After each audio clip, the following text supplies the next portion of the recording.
appreciate the opportunity to be here and learn, even more about all the work everybody's doing sort of at the state level and also all the modeling work. And so, I'm Kim Ellis. I'm transportation planner at Metro, and I was the project manager that led development of our climate smart strategy that was adopted back in 2014, which was really the first sort of scenario plan developed in response to all of the state rulemaking.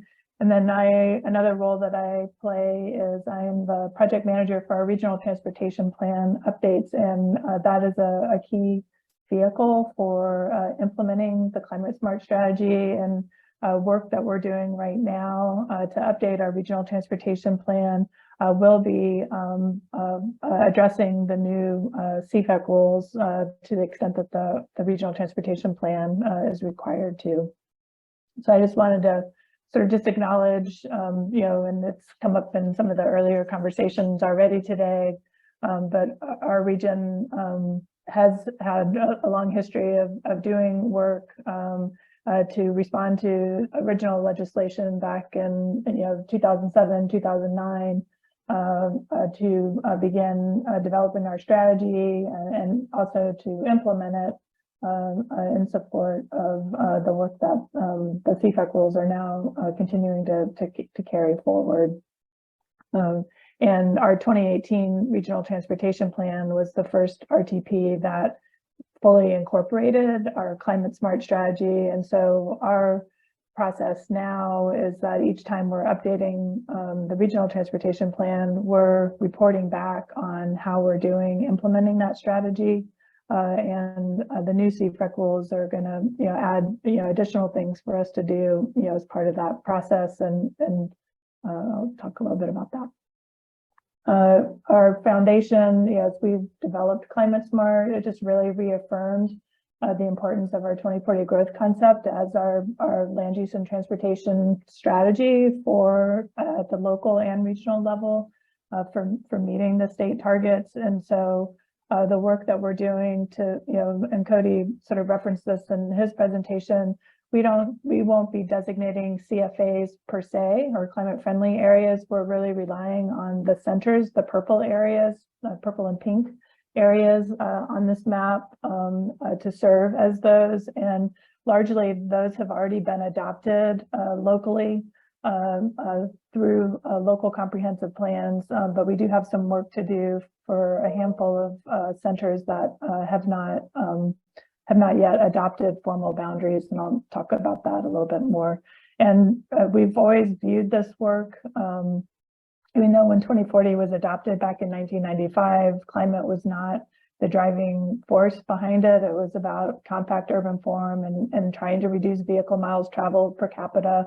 Even at that time, that's when the transportation planning rule was also being developed originally. And so really trying to have a land use and transportation vision that was integrated locally and regionally to achieve those broader outcomes. So for Metro, our requirements really stem in three main areas that we're going to be focusing on over the next 2 years to meet what the sections that apply directly to Metro or the regional transportation plan. A first piece of that is our update to the regional transportation plan that's been underway since 2021. We're aiming to have that work completed by basically the end of November of this year. And I can share a little bit more about that because there's some key pieces of that work that are going to directly support sort of regional and local implementation of the CFEC rules on the transportation planning side. In addition, the CFEC rules required us to amend our urban growth management functional plan, and that's our way of directing how cities and counties in our region implement regional policies for land use and transportation. And that is the requirement that we require the cities and counties in our region to adopt boundaries where they don't currently have them adopted locally for those regional and town centers that described on the map. And it's really a handful of smaller centers, town centers, that are remaining. And most all of them actually have mixed use zoning in place already. So we don't think that it's going to be a big lift for our local partners to do that work. And they'll be required to have that work completed. Metro will adopt the amendments directing them to do that work. And then the cities and counties will need to complete those updates by the end of 2025. The third area that is going to be a key part of our implementation work is updating and amending the transportation functional plan that similar to the urban growth management functional plan, which is focused on land use. Our transportation functional plan directs how cities and counties implement the regional transportation plan. And so that has not been updated for quite some time. 2012 was the last time. And so we have a lot of housekeeping updates to do to that functional plan, but also new things to do both to address more fully the climate smart strategy, this 2023 regional transportation plan that we're in the process of updating, and then some of the other aspects of the climate friendly rules to just align what we currently have as requirements with the new state rules. In particular, we have parking requirements that have been on the books since the mid-90s, and those really are outdated already. And then with the new parking reform that was adopted as part of the CFEC rules, we'll need to make sure that we're in sync with that. This graphic here just shows some of the relative timelines. So our regional transportation plan is updated every 5 years under federal law, and under Oregon law, it also serves as a regional transportation system plan. And so that is why the RTP does have to meet certain of the requirements within the CFEC rules. And as part of the update that we're doing a pretty significant update to our high capacity transit strategy. That's going to be looking at new bus rapid transit corridors and some of our frequent bus corridors. So we've had frequent transit, which is 15-minute or better service in our region on most all our arterials planned for the future. We also have our Max Light Rail system and a commuter rail connection between Beaverton and Wilsonville. But this high capacity transit strategy update is really looking at opportunities to have bus rapid transit more broadly across the region. Also earlier mentioned was the work that we've been doing with ODOT. It's been a joint project with ODOT to update the mobility policy for our region. And we've been doing that work since 2019. And we do still have some work to do. This policy update for mobility is really going to be our way of addressing the rules to go beyond just looking at motor vehicle travel or as part of our performance measures. We are moving away or have moved away from the volume to capacity ratio, and in its place we'll be looking at the VMT per capita measure as a measure of mobility, travel speed on the thruway system as a measure of reliability of the thruway system, and then also a system completeness measure, which also really directly ties into some of the multimodal inventory work that you all were talking about earlier. And so the combination of those three measures are going to be our primary measures for mobility, not the volume to capacity ratio. It doesn't mean that the VC ratio can, it can still be used, but it's just not going to be a basis for our regional system planning on the arterials or the thruway system, if adopted at the end of the year, and that we will be looking to integrate it at the system plan level, the plan amendment level in our region, and any corridor planning work, concept plans, other area plans as well. And then as is required under Division 44 and to some extent in the TBR amendments for each update of our long-range transportation plan, we also report back to DLCD on how we're doing implementing the climate smart strategy. For this update, we are in the process of doing some analysis. We've been working very closely with the ODOT Climate Office and Cody at DLCD, as well as DEQ staff. We have RSG and DKS on contract to help us in doing an analysis using the vision eval tool that ODOT had developed, and that has been the basis for the targets. So we're using that for this RTP to report back on how we're doing relative to those state targets, and really working through presenting some options. This RTP is going to be the first plan that we have significant congestion pricing and tolling as part of our analysis that wasn't included in our climate smart strategy back in 2014.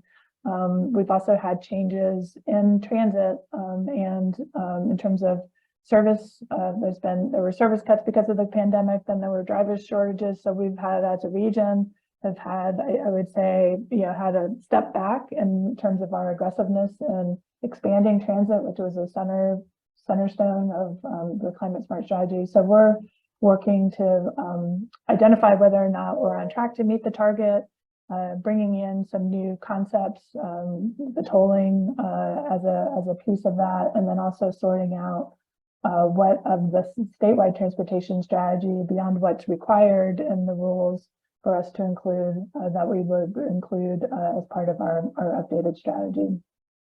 So you see that in the green, and we update and monitor and report back in addition to the more frequent progress reports that are in the rule now, but we'll also do it as part of each regional transportation plan update.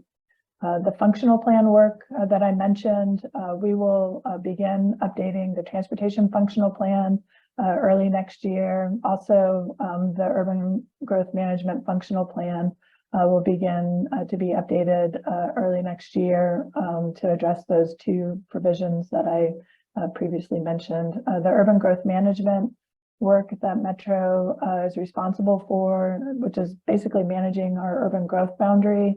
We have processes to do that every 6 years. So that's what you see, that sort of cycle of that in that more teal color. The last thing, couple things I wanted to highlight, just in terms of the work that we're doing. I mentioned the vision eval work, so that is well underway, and I think it would be useful to share some of that with this group at the right time. There's also a desire on our part and a potential opportunity to have a greenhouse gas emissions inventory for our region that's sector-based. DEQ does that statewide every year for each sector, and there is a desire to have something like that for our region. And there is an opportunity to help fund some of that work with a new Environmental Protection Agency grant program that is being launched, that we're going to be doing some planning work. Metro is going to be the lead agency for our whole metropolitan statistical area, but it won't just be with land use and transportation, but the EPA grant is intended to cover all sectors. And then I also wanted to note that on the multimodal inventories, the conversations you were having earlier about that, Metro's regional land information system, has that, Metro has had a long history of maintaining regional data sets, and including, we do have bike and pedestrian inventory, and so we'll want to be part of that statewide work that ODOT is going to be leading. The CFEC rules are calling for more detail than what our current inventories require, or that Metro currently collects through our systems. And there's other Metro staff here that probably can speak to that a little bit more, but that's an opportunity for collaboration and a lot of interest, because we want to be able to help support our local partners in this work, and there's a real value to having that data at the regional level, not just for the local governments, but also, for the consultants doing work for them, or other studies that are happening. And then the local plan updates that are shown in the slide really just mirror what Teresa has been presenting and sharing as they've been setting up that CFEC local TSP implementation program that they've been working with local governments in our region to identify a phasing schedule to help support them as they're working through. But the tools we're developing, the information and data we're developing for the regional transportation plan will also need to support that work. So I'm going to just sort of stop there. And there are other slides that talk more about the RTP update, and I'd be happy to give an update on some of that work at another time, but just given time, those are the key things I wanted to share. Yes, thank you, Kim. Yeah, if anyone does have any questions or want to discuss this, instead of kind of having this roundtable time at the end, I think it might make sense also have some time here. Ooh, we have Alex. Yeah, sure. This could be a later question, Kim. I was just curious. I thought I heard you mention pricing policy in the RTP. I was curious if that's outside of kind of what's on ODOT's infrastructure, or is that above and beyond what ODOT's talking about? Yeah, so that's a great question, Alex. So right now, that's a question that we have. So what we are have been developing in Vision Eval is to basically, to the best that we can, have assumptions in the Vision Eval tool that mirror the tolling work that ODOT's doing. In addition to that, what we've been having discussions about at the staff level is what of the STS pricing assumptions should we be including or not including, because they do go beyond sort of policies that are in place or things that have been contemplated, and aren't fully implemented, at the state level, like, the carbon pricing, the RUC fee, the VMT fee, because those are not things that we have, that are, they're being implemented to some extent, but they're not fully implemented in the way that the STS has envisioned them. But at a minimum, we will be reflecting the ODOT tolling projects, pricing projects, and then some parking pricing that we already include in our regional travel model that is reflective of what has been adopted locally to date in policy. Thank you. I do see Paul Thompson online. Paul, can you hear us? And are you able to? Yay! I can for now hear you. Yeah, Paul, please go ahead. Okay, thank you. I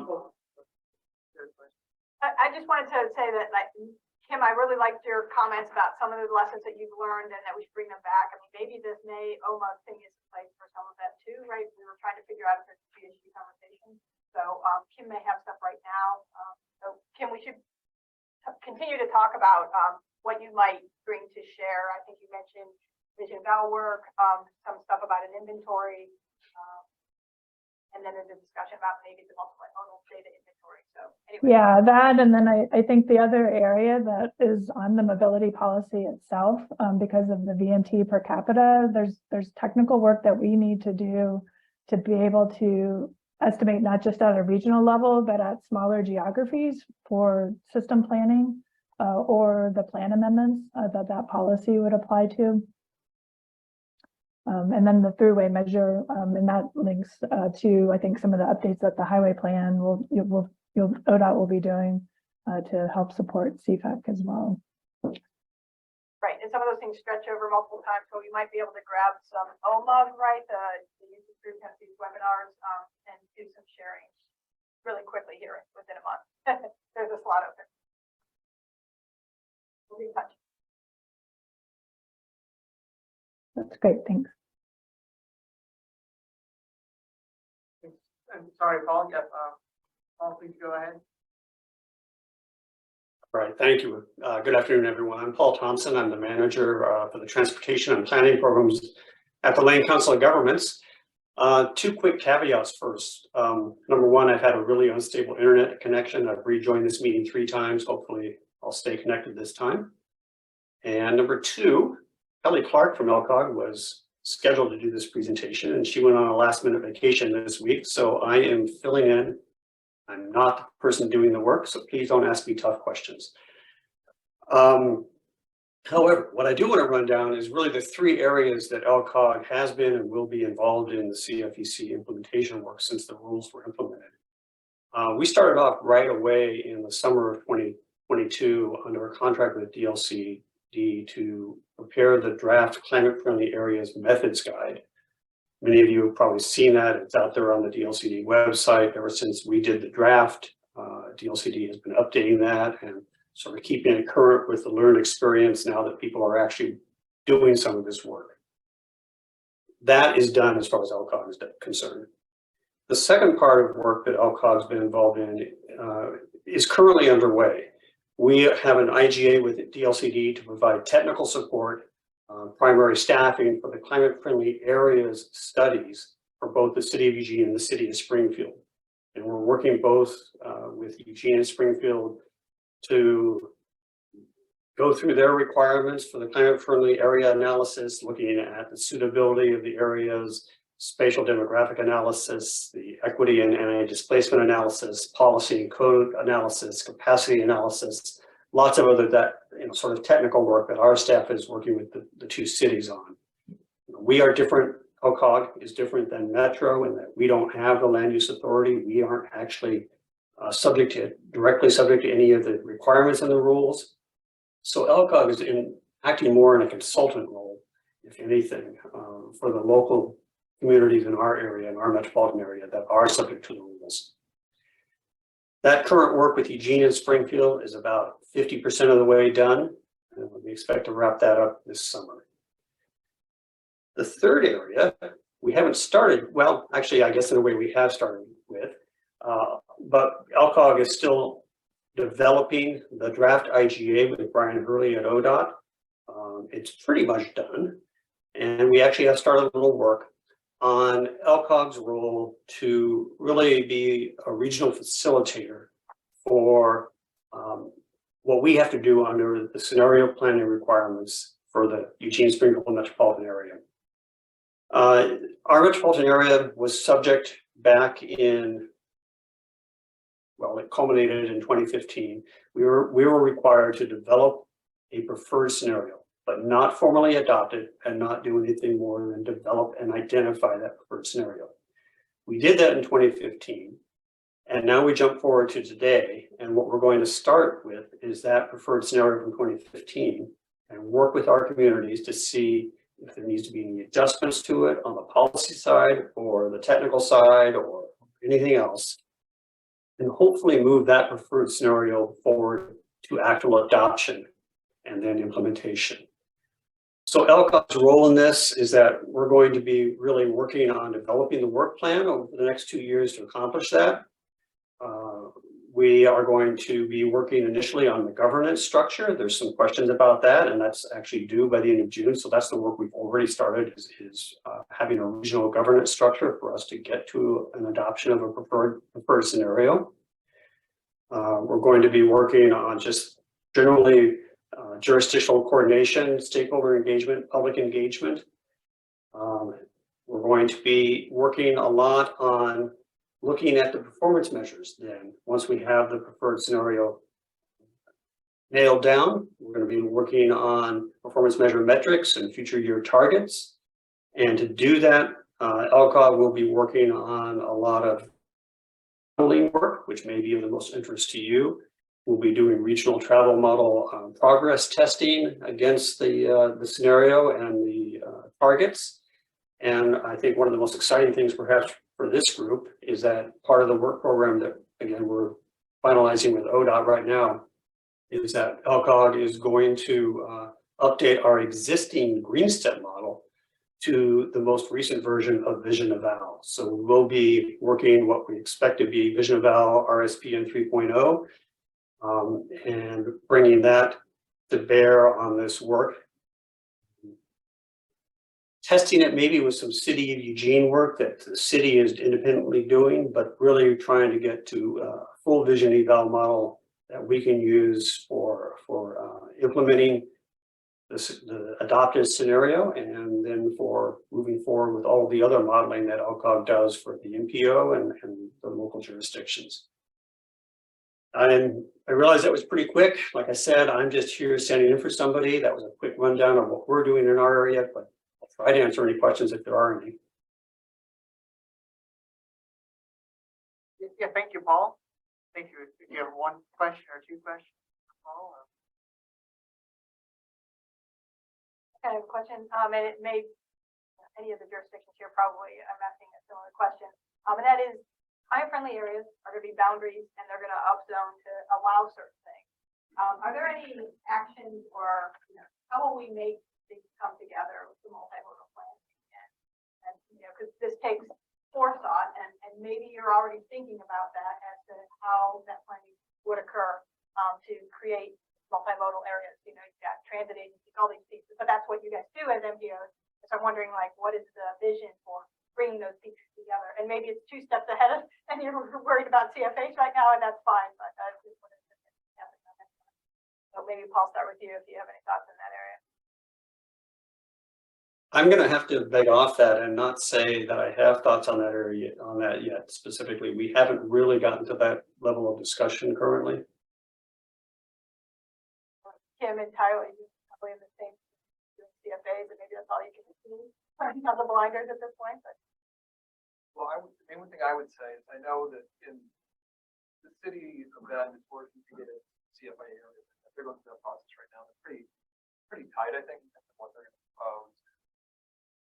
The issue that's popping up is that some of the development that is ideal for the CFAs is already starting to move ahead of the city having to really work on the multimodal plan side with it. There's some real concern that we're going to start seeing really significant density without the thought, without the plan, the kind of front end planning. It's really needed to link it into adjacent neighborhoods and parts of the city. So I think I don't know where the city is with that, but I think it's a big concern for us locally. Because retrofitting it is more challenging than Absolutely. Yeah. Sure. We may get a lot of density, and we're not ahead of getting the mobile network really established. So there's a real livability concern about, a lot of density and it being still very car centric potentially, the lack of access to other things. Yeah, and I think this is Kim. What I would add to that is I think our region has experienced that even with 2040, just zoning things to be climate friendly areas and putting the plans in place to have that happen isn't going to necessarily mean that they're going to turn into that. They aren't going to turn into that right away. I think sometimes about Beaverton. It's a regional center. It's been a regional center since the 90s, served by light rail, has good freeway access. It has neighborhoods that are well connected, but they also have arterial streets that are state highways that aren't the freeway system, and large areas that are basically zoned for higher density, but are still owned by car dealerships, and they haven't turned over. So there's, things have been happening, but it doesn't happen fast. And, so in our region, that's just one example of that. And I can remember when I first started working for Metro, going out to Beaverton City Planning Commission, and their concerns at that time were about parking. There wasn't transit at the levels that they thought were necessary to be able to support some of the parking minimums at that time that were in place. And then it also has happened that sometimes transit service routes change. And so there's some things that we need to be mindful of about that. Circumstances change, sometimes not, the pandemic caused a lot of service changes, for example, and we need to be able to be flexible to that, as well as, trying to move forward towards that broader vision and sort of acknowledge that it's not going to happen over time, fast. It's going to be something that is going to evolve and happen gradually over time, depending on the kinds of investments that can go with the planning work, and having a multimodal system is so critical to the success of those areas. Great, thanks. To the extent that the state can help, trying to sort of bubble that up and think about it in a cross-cutting way. So, even on the bleeding edge of it. So, thanks. And yeah, I think we'll just go right to, I'm gonna have Cody kind of tag team. Oh, cool. Slide. So it was kind of two parts. I was tagged to talk about current rulemaking and on the rulemaking side, I know that the LCDC will be considering some amendments to the CFEC rules tomorrow. Talk about it all, Cody. Sure. They're connected.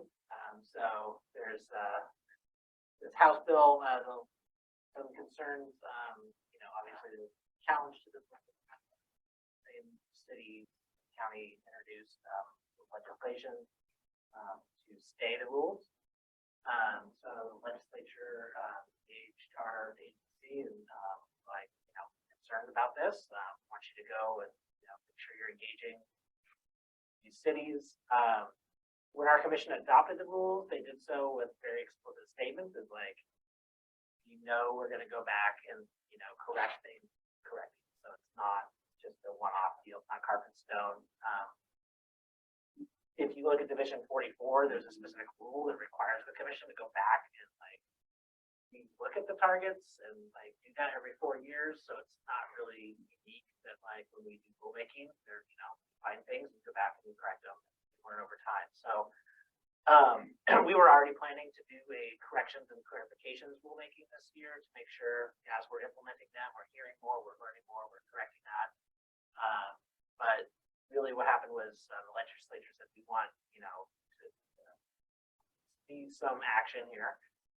So our legislative staff had been engaging with stakeholders to look at kind of a good faith effort to say, we already have this thing planned, but here's good faith effort to show you,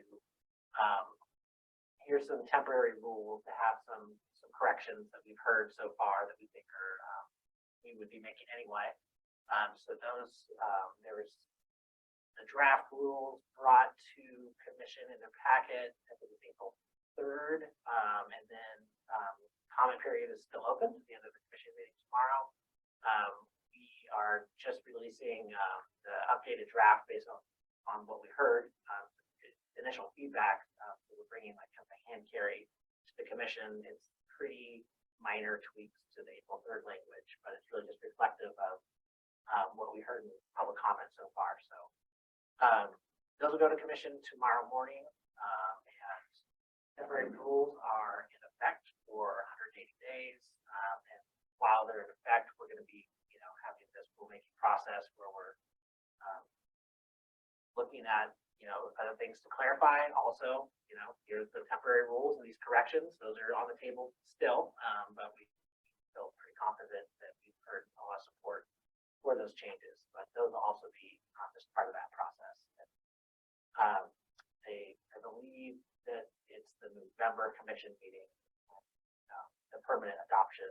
That would be kind of when the temporary rules expire. So it would be repealing the temporary rules and then adopting the permanent set changes. So the sideboards are really just, hey, we're not changing the policy objectives here. We're in process improvement and making concerns from implementers. And we're also just interested in hearing any other things that folks have issues with that might be more larger policy concerns like that. We're listening. Any questions on that piece of it?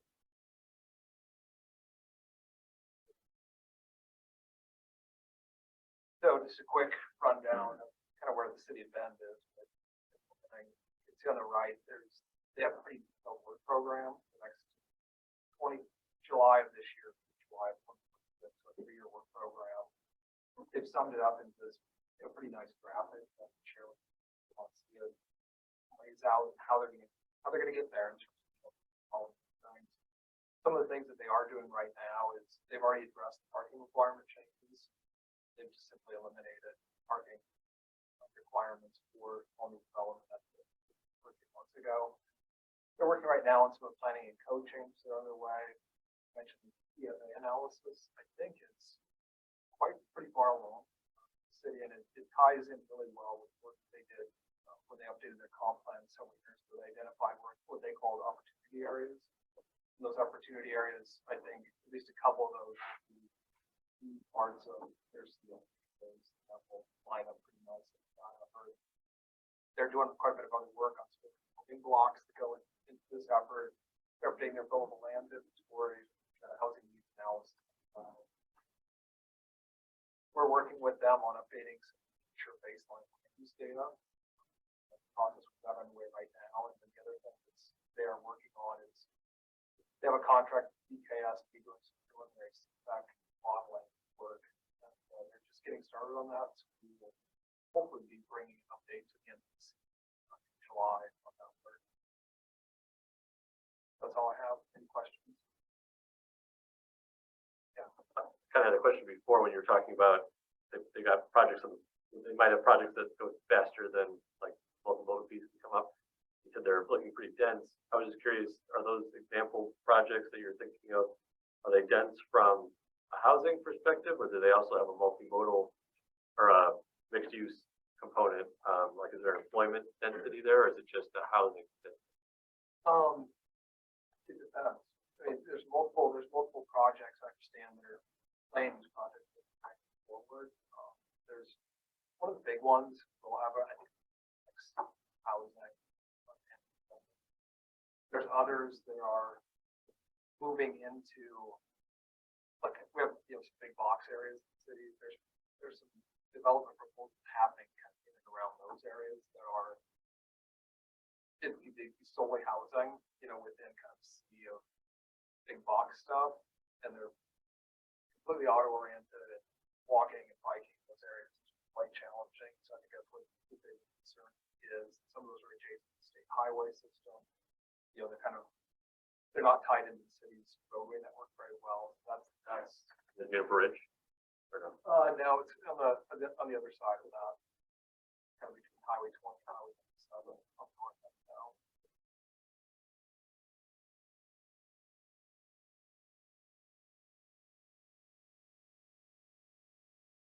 Any other questions for, really any other CFEC related questions on what's presenting and what folks are doing? We're moving on. Including anyone online? Well,